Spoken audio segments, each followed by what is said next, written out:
ओम शांति। ओम शांति। आज की तारीख है 13 जुलाई 2015। साकार महावाक्य। बाबा कहते, मीठे बच्चे, बाप आए हैं तुम्हें ज्ञान रतन देने। बाप तुम्हें जो भी सुनाते व समझाते हैं ये ज्ञान है। ज्ञान रतन ज्ञान सागर के सिवाय कोई दे नहीं सकता। आज का प्रश्न, आत्मा की वैल्यू कम होने का मुख्य कारण क्या है? उत्तर, वैल्यू कम होती है खाद पड़ने से। जैसे सोने में खाद डालकर जेवर बनाते हैं तो उसकी वैल्यू कम हो जाती है, ऐसे आत्मा जो सच्चा सोना है उसमें जब अपवित्रता की खाद पड़ती है तो वैल्यू कम हो जाती है। इस समय तमोप्रधान आत्मा की कोई वैल्यू नहीं, शरीर की भी कोई वैल्यू नहीं। अभी तुम्हारी आत्मा और शरीर दोनों याद से वैल्यूबल बन रहे हैं। आज का गीत है, ये कौन आज आया सवेरे सवेरे। ओम शांति। मीठे मीठे रूहानी बच्चों प्रति बाप बैठ समझाते हैं और याद की युक्तियां भी बतला रहे हैं। बच्चे बैठे हैं, बच्चों के अंदर में है शिव भोले बाबा आए हैं। बाबा मुरली चला रहे हैं, बाबा बच्चों को समझा रहे हैं और बाबा बच्चों से मिल रहे हैं। तो बच्चों के अंदर है कि शिव भोले बाबा आए हैं। समझो, आधा घंटा शांत में बैठ जाते हैं, बोलते नहीं है, तो तुम्हारे अंदर आत्मा कहेगी कि शिव बाबा कुछ बोले। मान लो बाबा आए और आधा घंटा आराम से शांत में बैठ गए और कुछ बोले नहीं, तो तुम्हारे अंदर आत्मा क्या कहेगी कि बाबा कुछ बोले। जानते हो शिव बाबा विराजमान है परंतु बोलते नहीं है। बाबा आए, बाबा दृष्टि दे रहे हैं, बाबा बच्चों को नजर से निहाल कर रहे हैं, कुछ बोल नहीं रहे। तो बच्चों के अंदर थोड़ी देर में ही चलने लगता है कि बाबा कुछ बोले। मालूम है कि शिव बाबा तो विराजमान है, बाबा आ गए हैं, परंतु कुछ बोल नहीं रहे हैं। यह भी तुम्हारी याद की यात्रा है ना। बुद्धि में शिव बाबा ही याद है, अंदर में समझते हो बाबा कुछ बोले। ज्ञान रतन देवे, बाप आते ही हैं तुम बच्चों को ज्ञान रतन दे दे। बाबा तो आए ही हैं तुम बच्चों को ज्ञान रतन दे दे। वे ज्ञान का सागर है ना। कहेंगे बच्चे देही अभिमानी हो रहो, बच्चे देही अभिमानी हो रहो। बाप को याद करो, ये ज्ञान हुआ। बाप कहते हैं इस ड्रामा के चक्र को, सीढ़ी को और बाप को याद करो, ये ज्ञान हुआ। सृष्टि चक्र को याद करो, बाप को याद करो, सीढ़ी को याद करो, तो ये क्या हुआ? ज्ञान हुआ। बाबा जो कुछ समझाएंगे उसको ज्ञान कहेंगे, और कहीं जाएंगे वो तो शास्त्र उठा के सुनाएंगे या जिसने जो किया उसकी जीवन कहानी सुना देंगे। लेकिन यहाँ बाबा क्या सुना रहे हैं? यहाँ बाबा ड्रामा के आदि मध्य अंत का राज सुना रहे हैं। तुमने क्या किया, कैसे किया, आत्मा की पूरी पहचान दे रहे हैं और स्वयं की भी पहचान दे रहे हैं। तो इसे क्या कहेंगे? इसे ज्ञान कहेंगे। याद की यात्रा भी समझाते रहते हैं। शिव बाबा स्वयं आकर हम बच्चों को याद की यात्रा समझाते हैं। हम पहले सोचते थे कि हम बहुत याद करते हैं, हम बहुत यात्राएं करते हैं, या हमने बहुत भक्ति की है, भगवान तो हमसे प्रसन्न जरूर होंगे, या जिस हिसाब से हमारी भक्ति है उस हिसाब से तो हम नंबर 1 भक्त होने चाहिए। लेकिन भगवान आए, ये समझाया कि भक्ति और ज्ञान में क्या अंतर है।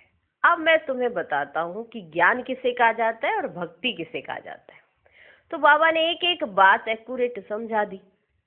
अब जब ये समझाया, ये क्या है? ये ज्ञान है।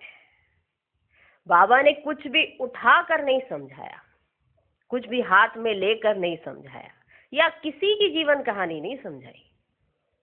आत्मा और परमात्मा का गुह्य राज समझाया और इस ड्रामा के आदि मध्य अंत का सारा राज समझाया और सभी धर्मों की हिस्ट्री भी बताई। पर जास्ती कहा कि तुम कौन हो, तुम ये याद रखो और अभी तुम याद करो। तुम पहले अपने को देह समझते थे तो रोते थे, अभी तुम देही हो, आत्मा हो, ये समझकर याद करो तो तुम्हारी याद मेरे तक पहुंच जाएगी। पहले सोचते थे शायद हमारी याद पहुंच ही जाती होगी, लेकिन अब बाबा ने एक्यूरेट समझा दिया कि तुम्हारी याद मेरे तक आखिर पहुंचेगी कैसे। अपने को निराकार ज्योति स्वरूप आत्मा समझोगे तो मुझ तक पहुंचोगे। अपने को वो ज्योत, वो नूर, वो समझोगे तो मुझ तक पहुंचोगे, वरना नहीं पहुंच सकते, क्योंकि ये शरीर तो तुम्हारा यहाँ लिया गया है और यहीं पर ये छोड़ना है। इसके माध्यम से मिल रहे हो लेकिन इससे नहीं मिल रहे हो। ये माध्यम जरूर है पर इससे नहीं मिल रहे हो कि इस शरीर के पीछे भागते रहो। तो आत्मा का पाठ बाबा ने पक्का कराया और याद की यात्रा भी समझाई कि याद की यात्रा कहते किसे हैं। यह सब है ज्ञान रतन। जितना बाबा समझा रहे हैं ये सब क्या है? ज्ञान रतन। याद की बात जो समझाते हैं ये रतन बहुत अच्छे हैं। बाप कहते अपने 84 जन्मों को याद करो। याद करो तुम अपने 84 जन्मों को, इस चक्र को याद करो। कैसे कैसे तुमने पाठ बजाया, तुमने क्या क्या किया, सभी 84 जन्मों को तुम याद करो। तुम पवित्र आए थे, जब परम धाम घर से आए थे तो तुम पवित्र थे, फिर पवित्र होकर ही जाना है, क्योंकि घर पवित्र है। पवित्र वहां से आए और अब वापिस हमें पवित्र होकर ही जाना है। कर्मातीत अवस्था में जाना है और बाप से पूरा वर्षा लेना है। वह तब मिलेगा जब आत्मा सत्व प्रधान बन जाएगी याद के बल से। आत्मा सत्व प्रधान बनेगी ही याद के बल से। जितनी आपकी याद जास्ती, आत्मा के ऊपर जो विकर्मों का बोझा है वो उतर जाएगा और बाप की याद नेचुरल आने लगेगी। आत्मा सत्व प्रधान कब बनेगी? याद के बल से। ये अक्षर बहुत वैल्यूबल है, नोट करने चाहिए कि आत्मा सत्व प्रधान कैसे बनेगी, आत्मा पवित्र कैसे बनेगी।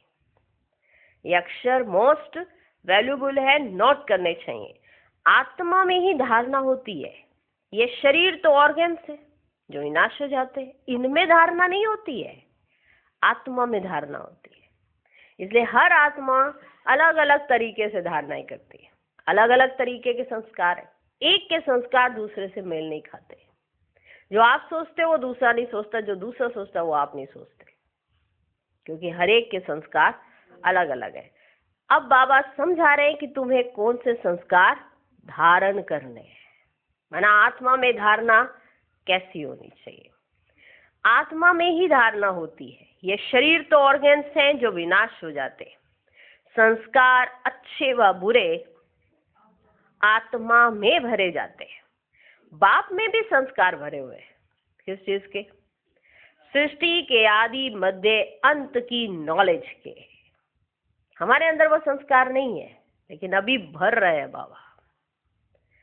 बाप में संस्कार है सृष्टि के आदि मध्य अंत की नॉलेज के, इसलिए उनको नॉलेजफुल कहा जाता है। बाबा राइट कर समझाते हैं 84 का चक्र बिल्कुल सहज है। अभी 84 का चक्र पूरा हुआ है, अभी हमको वापस बाप के पास जाना है। मैली आत्मा तो वहां जा ना सके, मैली आत्मा तो जा ना सके। कहीं पर भी जाना होता है, कोई शुद्ध स्थान होता है तो वहां पर स्नान करके जाते हैं, माना शरीर को शुद्ध करके लेके जाते हैं। लेकिन वो है पवित्र घर, जहां पर शरीर नहीं जाता, आत्मा जाती है। तो वहां पर भी तो आत्मा को पवित्र करके ले जाना पड़ेगा।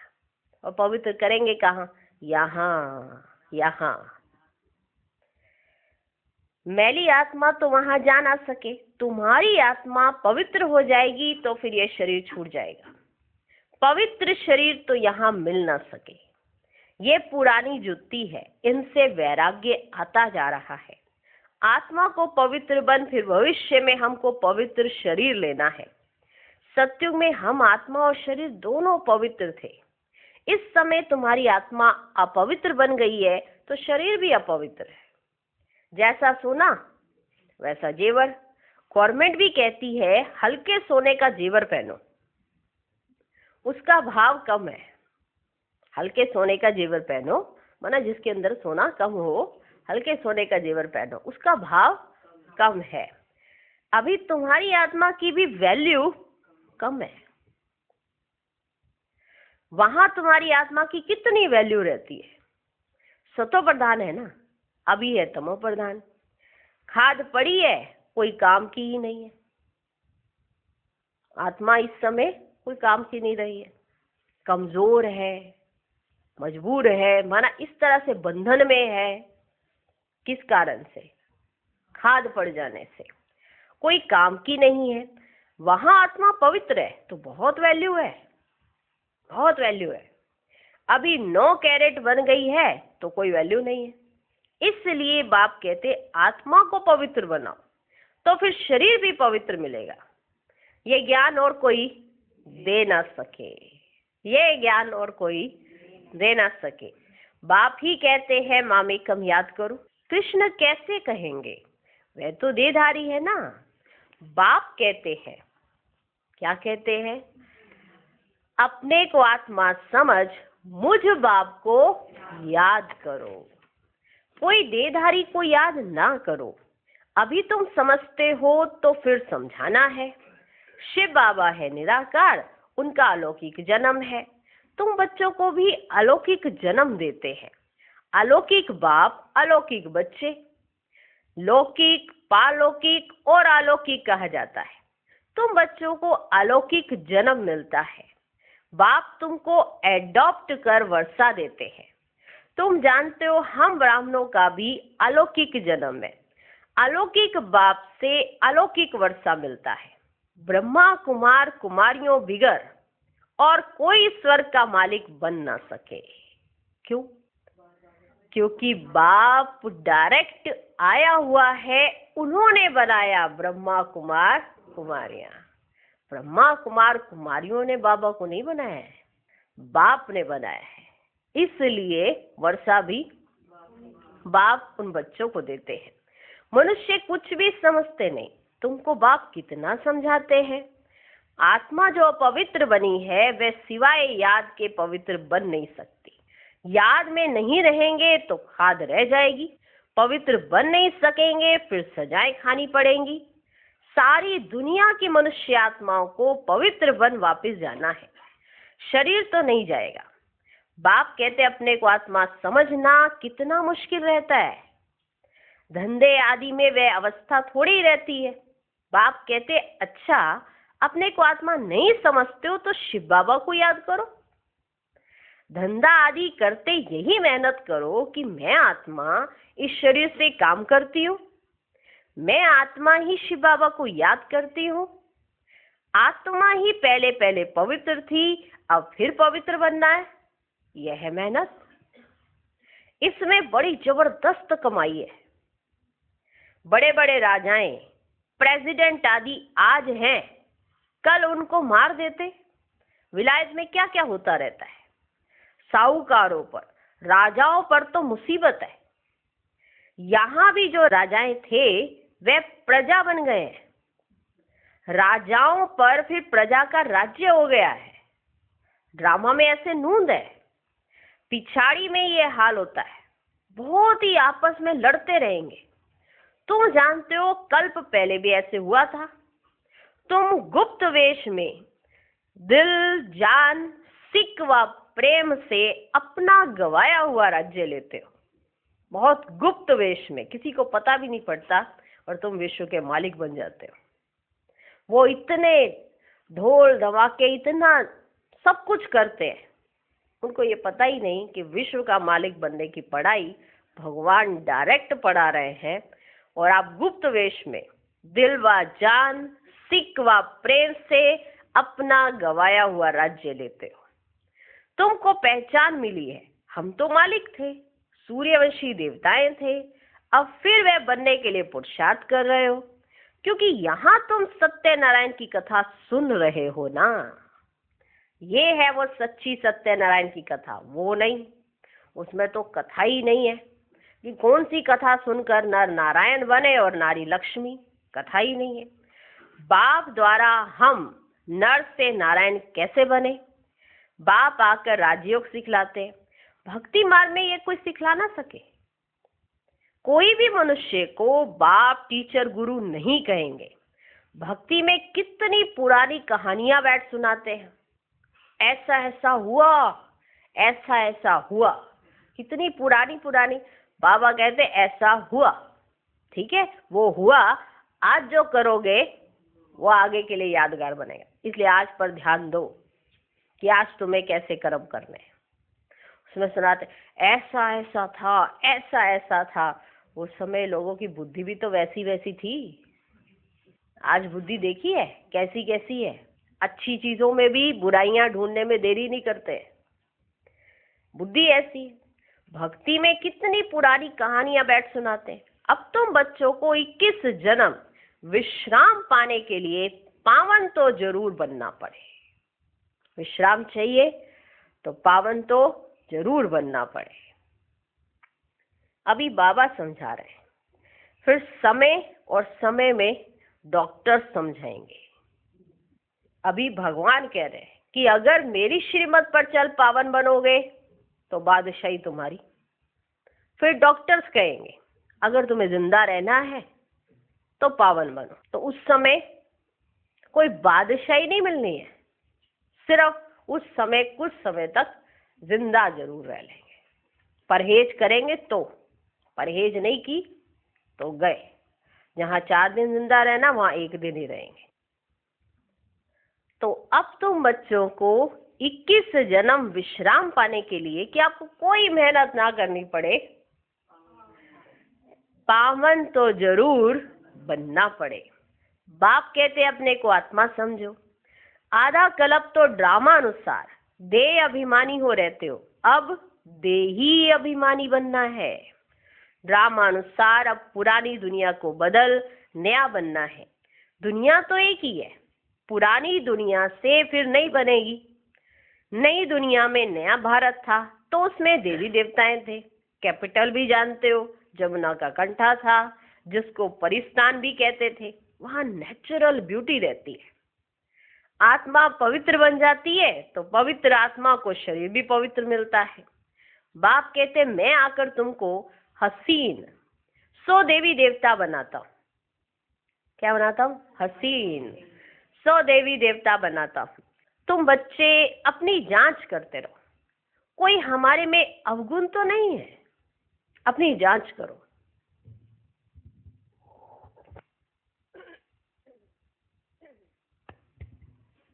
तुम बच्चे अपनी जांच करते रहो, कोई हमारे में अवगुण तो नहीं है। याद में रहते, पढ़ाई भी पढ़नी है। यह है बहुत बड़ी पढ़ाई। एक ही पढ़ाई है, उस पढ़ाई में तो कितने किताब आदि पढ़ते हैं।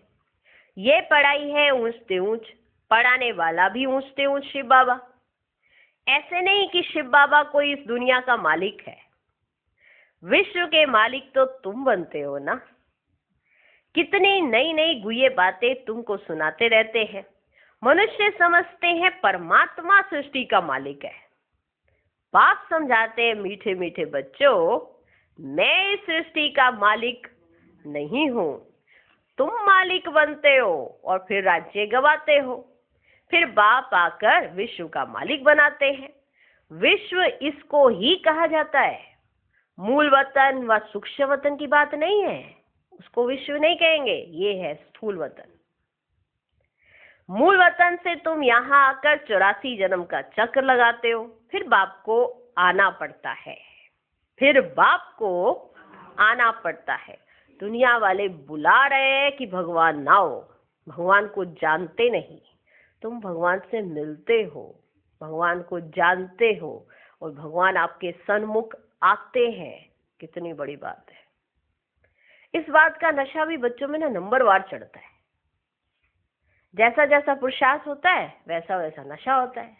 अगर आज आपका पुरुषार्थ अच्छा है तो ये बात आपको एकदम से बुद्धि में स्ट्राइक करेगी, एकदम से, कि बाबा आया हुआ है, भगवान आया हुआ है, जिसको सारी दुनिया ढूंढ रही है, वो मेरे पास है, माना मैं उसको जानती हूँ आत्मा। तो जैसा पुरुषार्थ होगा वैसा नशा होगा, और नशा ही याद की यात्रा को बढ़ाता है। अभी फिर तुमको पुरुषार्थ कराता हूं, वह प्रारब्ध पाने के लिए जो तुमने गवाई है। मैंने तुमको राजाई दी, फिर तुम भूल गए, फिर तुमने गवाई, अब फिर मैं आया हूं और फिर तुमको राजाई देकर चला जाता हूं। मैं वही राजाई देने आया हूं जो तुमने गवा दी है। अभी भारत का हाल देखो कैसा है। भारत सोने की चिड़िया गाया जाता था, लेकिन अभी कुछ नहीं है। तो फिर कल होना है, लेकिन ये ऐसा होने के लिए कोई तो होगा। किसी मनुष्य पे नजर मत रखना, कोई भी मनुष्य इसको वापस सोने की चिड़िया नहीं बना सकता। कोई मनुष्य भारत को वापस सोने की चिड़िया नहीं बना सकता, सिवाय परम पिता परमात्मा के। सोने की चिड़िया बनेगी कैसे? जब इसमें रहने वाले मनुष्य सोने चांदी की दुनिया में रहने के लायक बनेंगे, तभी तो बनेगी। अभी किसी के पास घर में थोड़ा सा ही सोना होता है, उसके पीछे कितना झगड़ा होता है। भले आपस में भाई भाई ही है, इतनी सी जमीन के पीछे कितना बड़ा झगड़ा होता है। आपस में भाई भाई हैं। बाहर के भाइयों को तो क्या ही मिलाना है, पहले घर के भाई नहीं मिल पाते, तो सोने की चिड़िया बनेगी कैसे? तो घर के भाई भी एक हो जाए, बाहर के भाई भी एक हो जाए, ये राज भगवान ही समझाते हैं कि तुम सब आपस में भाई भाई हो और एक ही घर से आए हो, और यहाँ की जमीनों के पीछे लड़ रहे हो। ये तो कुछ भी नहीं है। तुम्हें तो मैं बहुत बड़ी जमीन देने आया हूँ, पर उसके लिए अभी तुम्हें मेरा कहना मानना है, श्रीमत पर चलना है, पावन बनना है और मुझे ही याद करना है। उसका कारण है, अगर किसी को याद करोगे तो उसके साथ उम्मीद जोड़ोगे, और वो तुम्हारी उम्मीद को तोड़ देगा, तो कल को फिर झगड़ा करोगे। तो तुम मुझसे ही उम्मीद रखो और मैं तुम्हारी उम्मीदों को पूरा कर दूंगा। इसलिए कहता हूं कि मुझे याद करो। मुझे याद करने से तुम पावन बनोगे, पावन बनकर घर जाओगे और पावन आत्मा नीचे उतरेगी और इतने जन्मों तक सुख पाएगी। इसलिए जो राजाई तुमने गवाई, अभी मैं फिर वापस तुम्हें दिलाने आया हूं। हार और जीत का खेल है ना, यह रावण राज्य खलास होना है। बाप कितना सहज रीति समझाते हैं, कितना सहज रीति। किसी ने नहीं समझाया ये राज, भगवान ने आकर समझाया।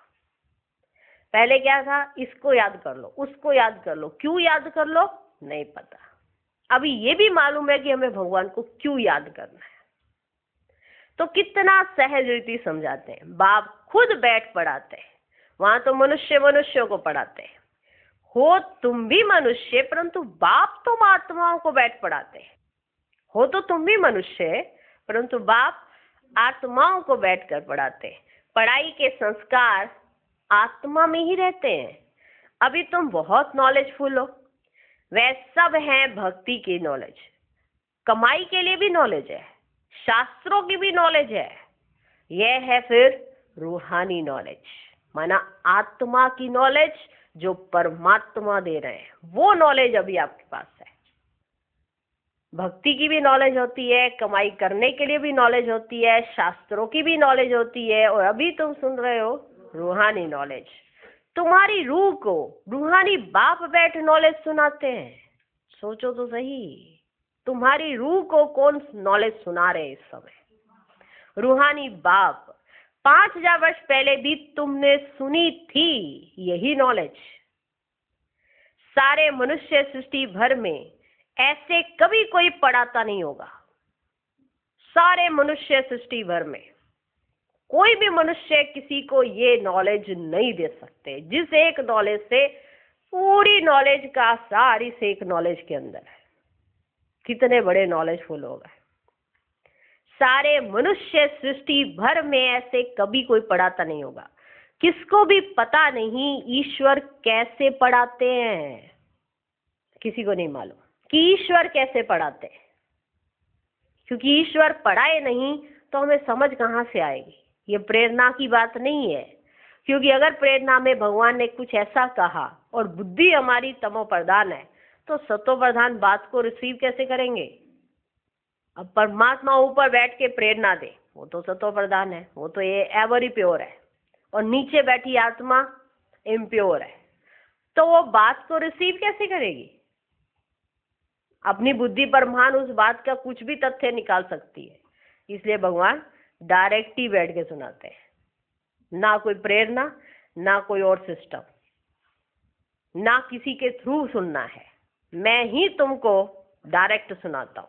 इसलिए ये नहीं कि हर सेंटर पे अलग अलग कहानी चलती है, हर सेंटर पर एक ही बाबा की मुरली चलती है, एक ही मुरली, क्योंकि जो शिव बाबा ने सुनाया वही अभी पूरे विश्व की आत्माएं सुन रही, अलग अलग नहीं, एक ही समय पर एक ही महावाक्य है, क्योंकि ईश्वर स्वयं बैठकर हम बच्चों को पढ़ाते हैं। तुम बच्चे जानते हो अभी इस पढ़ाई से किंगडम स्थापन हो रही है, ये तो जानते हो ना। ये जो पढ़ाई कर रहे हैं किस लिए पढ़ रहे हैं, सुबह सुबह उठ के आते हो, पढ़ने आते हो, किस लिए। किंगडम स्थापन हो रही है। जो अच्छी रीति पढ़ते और श्रीमत पर चलते हैं वे हाईएस्ट बनते हैं, और जो बाप की जाए निंदा कराते हैं, हाथ छोड़ देते हैं, वे प्रजा में बहुत कम पद पाते हैं। सिंपल सा हिसाब है। जो अच्छी रीति पढ़ते हैं, बाबा का नाम बाला करते हैं, वो ऊंच पद पाएंगे। जो बाबा का नाम बदनाम कराते हैं वो प्रजा में भी नीच पद पाएंगे, माना कम पद पाएंगे। बाप तो एक ही पढ़ाई पढ़ाते हैं, कोई हाईएस्ट बन जाते हैं, कोई लोएस्ट बन जाते हैं, पढ़ाई तो एक ही है, पर पढ़ने वाले सब अलग अलग है। बाप तो एक ही पढ़ाई पढ़ाते हैं, पढ़ाई में कितनी मार्जिन है। डीटी किंगडम थी ना, एक ही बाप है जो यहाँ आकर किंगडम स्थापन करते हैं, यहीं पर एक ही बाप है जो आकर किंगडम स्थापन करते हैं, बाकी ये सब विनाश हो जाना है। बाप कहते बच्चे अब जल्दी तैयारी करो, गफलत में टाइम वेस्ट नहीं करो। याद नहीं करते हैं तो मोस्ट वैल्यूबल टाइम नुकसान होता है। इतना कीमती समय है संगम का, अगर आप याद नहीं करते हो तो ये तो वेस्ट चला गया। शरीर निर्वाहार्थ धंधा आदि भल करो, फिर भी हत काटे दिल यार्डे। बाप कहते मुझे याद करो तो राजाई तुमको मिल जाएगी। खुदा दोस्त की कहानी भी सुनी है ना। अल्लाह अवल दिन का भी नाटक दिखाते हैं। थका करने से खजाना निकल गया। अभी तुम बच्चे जानते हो अल्लाह तुमको ठका करने से क्या बनाते हैं। झट दिव्य दृष्टि से बैकुंठ चले जाते थे, भले जाते हो ना, दिव्य दृष्टि मिली और बैकुंठ के नजारे देखने चले गए। किसके आधार पर? ईश्वर ने दिया ना, तब ना। दिव्य दृष्टि ऐसे कैसे मिल गई? वो तो बाबा के पास ही है। झट दिव्य दृष्टि से बैकुंठ चले जाते हो। आगे बच्चियां आपस में मिलकर बैठती थी, फिर आप ही चली जाती थी ध्यान में। बैठे, ज्ञान चर्चा करी और योग में बैठ गए। तो जब बैठ जाते थे तो फिर ऐसे ही वो ध्यान में चले जाते थे। फिर जादू कह देते थे। फिर कहते थे बाहर वाले कि यहाँ तो जादू होता है, वो कह देते थे जादू होता है, तो वह बंद कर दिया। नहीं तो बैठे, याद में बैठे और सीधा ध्यान में। तो बाबा कहते, फिर वो कहने लगे कि ये तो जादू करते हैं, तो वह बंद कर दिया। तो ये सब बातें हैं इस समय की। हातम ताई की भी कहानी है। मुलहरा मुख में डालते थे तो माया गुम हो जाती थी, मुलहरा निकालने से माया आ जाती थी। ये कहानियां कैसे बैठ के बनाई है? क्योंकि ये सारी कहानियां हम बच्चों की है। तो नाम उनको वंडरफुल दे दिए हैं, ऐसा है। हातम ताई की कहानी। मुलहरा मुख में डालते थे तो माया गुम हो जाती थी, और मुलहरा निकालने से माया आ जाती थी। रहस्य तो कोई समझ ना सके कि आखिर भी ये कौन सा मुलहरा है जो मुख में डाला तो माया चली जाए, निकाला तो आ गई। ये कौन सी बातें है? रहस्य तो कोई समझ ना सके। बाप कहते बच्चे मुख में मुलहरा डाल दो, तुम शांति के सागर हो। आत्मा शांति में अपने स्वधर्म में रहती है, माना आत्मा को पसंद आती है शांति, माना वो उसका स्वधर्म है शांत। कितने मर्जी क्रोध कर ले लेकिन आत्मा को शांति चाहिए ही चाहिए। ओके 5 मिनट बस बहुत हो गया, 5 मिनट शांति में बैठने दो। हर आत्मा के, क्योंकि उसका स्वधर्म ही शांति है। तुम शांति के सागर हो। आत्मा शांति में अपने स्वधर्म में रहती है। सत्युग में भी जानते हैं कि हम आत्मा है, बाकी परमात्मा बाप को कोई भी नहीं जानते। कभी भी कोई पूछे बोलो वहां विकार का नाम ही नहीं है। कहीं कह देते ना देवी देवताओं की भी तो संतान थी, वहां भी तो ऐसा था। अरे वहां पर तो विकार का नाम ही नहीं है ही वाइसलेस वर्ल्ड। 5 विकार वहां होते ही नहीं, देह अभिमान ही नहीं। माया के राज्य में देह अभिमानी बनते हैं, वहां होते ही है मोह जीत। आपस में सब रहते हैं स्नेह से, पर मोह नहीं होता कि ये मेरा है। अपने बच्चे के लिए तो बहुत दर्द और दूसरे पड़ोस के बच्चे के लिए कोई दर्द ही नहीं। ऐसा जमाना आ गया है ना, है ना। वहां पे ऐसा नहीं, सबसे बहुत स्नेह रहता है, मोह नहीं रहता है। इसलिए कहा वहां पे सब मोह जीत होते हैं। इस पुरानी दुनिया से नष्ट मोह होना है। वैराग्य तो उनको आता है जो घर बार छोड़ते हैं। तुमको तो घर बार नहीं छोड़ना है, तुमको तो घर बार नहीं छोड़ना है। बाप की याद में रहते यह पुराना शरीर छोड़कर जाना है। घर बार छोड़ने की बात नहीं है, तुमको तो बाबा की याद में रहते हुए ये पुराना शरीर छोड़कर जाना है। सबका हिसाब किताब चुकतू होना है, फिर चले जाएंगे घर। ये कल्प कल्प होता है, ये कल्प कल्प होता है। तुम्हारी बुद्धि अभी दूर दूर ऊपर जाती है। वो लोग देखते हैं कहाँ तक सागर है, सूर्य चांद में क्या है। आगे समझते थे यहाँ देवताएं हैं, माना सूर्य चांद में ये देवताएं हैं। आगे समझते थे ये देवताएं हैं। तुम कहते हो ये तो मांडवे की बत्तियां हैं, ये देवताएं नहीं है। सूर्य देवता चांद देवता ऐसे नहीं है, ये तो मांडवे की बत्तियां हैं। यहाँ खेल होता है तो ये बत्तियां भी यहाँ हैं।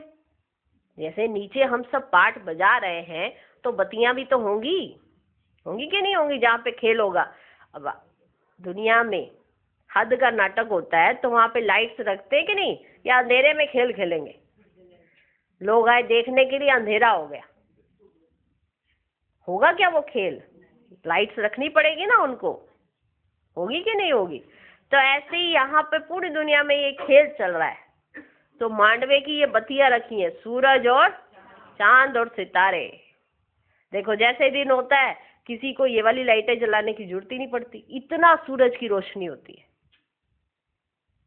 रात होती है तो ये वाली बत्तियां जलाने की जरूरत पड़ती है, क्योंकि रात में अंधेरा हो जाता है तो चांद की रोशनी होती है। कमाल है। तो वो सोचते सूर्य चांद में क्या है, आगे समझते थे ये देवताएं हैं। तुम कहते ये तो मांडवे की बत्तियां हैं, यहाँ खेल होता है तो यह बत्तियां भी यहाँ हैं। मूल वतन सूक्ष्म वतन में होती नहीं, वहां खेल ही नहीं है, तो इसलिए सूरज चांद वहां होते ही नहीं। कहाँ? मूल वतन सूक्ष्म वतन में। ये अनादि खेल चला आता है, चक्र फिरता रहता है, परले होती नहीं है। ये बात याद रखने की है, परले होती नहीं है, चक्र चला आता है। भारत तो अविनाशी खंड है, इसमें मनुष्य रहते ही हैं, जलमयी होती नहीं है। ये नहीं कि सब कुछ खत्म हो गया। पशु पक्षी आदि जो भी हैं सब होंगे, सब होंगे। बाकी जो भी खंड हैं वह सत्युग त्रेता में रहते नहीं। ऐसे नहीं कि सत्युग त्रेता में देवी देवता बात, चलो लंदन चलते हैं, हाँ देवी देवता आपस में बात कर रहे हैं, चलो लंदन चलें, थोड़ा चक्कर लगा के आते, चलो न्यूजीलैंड चलते हैं। बाकी के कोई भी खंड होते नहीं। तुमने जो कुछ दिव्य दृष्टि से देखा है वह फिर प्रैक्टिकल में देखेंगे। प्रैक्टिकल में तुम वैकुंठ में जाकर राज्य करेंगे, जिसके लिए तुम पुरुषार्थ करते रहते हो। फिर भी बाप कहते याद की बड़ी मेहनत है। याद की बड़ी मेहनत है। माँ याद करने नहीं देती है। बहुत प्यार से बाबा को याद करना है, बहुत प्यार से बाबा को याद करना है। अज्ञान काल में भी प्यार से बाप की महिमा करते हैं। बाबा आप ऐसे हो, बाबा आप ऐसे हो। अज्ञान काल में जब नहीं जानते थे बाबा को, तो बड़े प्यार से बाबा की महिमा करते हैं। हमारा फलाना ऐसा था, फलाने मर्तबे वाला था। अभी तुम्हारी बुद्धि में सारा सृष्टि चक्र बैठा हुआ है, सब धर्मों की नॉलेज है, सब धर्मों की नॉलेज भी तुम्हारी बुद्धि में है। जैसे वहां रूहों का सिजरा है, यहाँ फिर मनुष्य सृष्टि का सिजरा है। ग्रेट ग्रेट ग्रैंडफादर ब्रह्मा है, फिर है तुम्हारी बिरादरी। सृष्टि तो चलती रहती है ना। बाप समझाते बच्चे, नर से नारायण बनना है तो तुम्हारी जो कथनी है वही करनी हो। नर से नारायण बनना है तो जो तुम्हारी कथनी है वही करनी हो। कहते तो हम बहुत कुछ है, हम ये करेंगे, हम ऐसे करेंगे, हम ऐसे करेंगे, पर हम करते कुछ नहीं है। तो अगर नर से नारायण होना है तो जो तुम्हारी कथनी है वही करनी हो। पहले अपनी अवस्था को देखना है, दूसरों को देखने की बजाय पहले अपनी अवस्था को देखना है। बाबा हम तो आपसे पूरा वर्षा लेकर ही छोड़ेंगे, तो वह चलन भी चाहिए। ऐसा कहने से कुछ नहीं होता, बाबा हम तो वर्षा लेकर ही छोड़ेंगे, तो फिर तो चलन भी तो चाहिए ना। ये एक ही पढ़ाई है नर से नारायण बनने की, यह तुमको बाप ही पढ़ाते हैं। राजाओं का राजा तुम ही बनते हो, और कोई खंड में होते नहीं, और कोई खंड में होते नहीं। तुम पवित्र राजाएं बनते हो, फिर बिगर लाइट वाले अपवित्र राजाएं पवित्र राजाओं के मंदिर बनाकर पूजा करते हैं। तुम पवित्र राजाएं बने, फिर जो अपवित्र राजाएं होते हैं वो पवित्र राजाओं की मंदिर बनाते हैं, फिर उनकी पूजा करते हैं। अभी तुम पढ़ रहे हो। स्टूडेंट टीचर को क्यों भूलते हैं? कहते हैं बाबा माया भुला देती है। बाबा कहते स्टूडेंट टीचर को क्यों भूलते हैं? तो क्या कहते हैं? बाबा माया भुला देती है। दोष फिर माया पर रख देते हैं, भूलते खुद है और दोष फिर माया पर रख देते हैं। अरे याद तो तुमको करना है। मुख्य टीचर एक ही है, बाकी और सब है नायब टीचर। बाप को भूल जाते हो, अच्छा टीचर को याद करो। तुमको 3 चांस दिए जाते हैं। बाप भूले तो टीचर को याद करो, टीचर भूले तो सतगुरु को याद करो, और तीनों ही एक है। तुमको 3 चांस दिए जाते, एक भूले तो दूसरे को याद करो। अच्छा, मीठे मीठे सिकिलधे बच्चों प्रति माता पिता बाप दादा का याद प्यार और गुड मॉर्निंग। रूहानी बाप की रूहानी बच्चों को नमस्ते। हम रूहानी बच्चों की भी रूहानी बाप को नमस्ते नमस्ते नमस्ते। Good morning good morning good morning. इसलिए नमस्ते भी 3 बार और गुड मॉर्निंग भी 3 बार। बाप टीचर सतगुरु। अच्छा, धारणा के लिए मुख्य सार। पहला पॉइंट, बाप से पूरा वर्षा लेने के लिए जो कथनी हो वही करनी हो, इसका पुरुषार्थ करना है, मोह जीत बनना है। दूसरा पॉइंट, सदा याद रहे कि हम शांति के सागर के बच्चे हैं, हमें शांति में रहना है। मुख में मुलरा डाल लेना है, गफलत में अपना टाइम वेस्ट नहीं करना है। आज का वरदान, सर्व संबंध और सर्व गुणों की अनुभूति में संपन्न बनने वाले संपूर्ण मूर्त भव। संगम युग पर विशेष सर्व प्राप्तियों में स्वयं को संपन्न बनाना है। इसलिए सर्व खजाने, सर्व संबंध, सर्व गुण और कर्तव्य को सामने रख चेक करो कि सर्व बातों में अनुभवी बने हैं। यदि किसी भी बात के अनुभव की कमी है तो उसमें स्वयं को संपन्न बनाओ। एक भी संबंध व गुण की कमी है तो संपूर्ण स्टेज व संपूर्ण मूर्त नहीं कहला सकते। इसलिए बाप के गुणों व अपने आदि स्वरूप के गुणों का अनुभव करो, तब संपूर्ण मूर्त बनेंगे। आज का स्लोगन, जोश में आना भी मन का रोना है, अब रोने का फाइल खत्म करो। ओम शांति।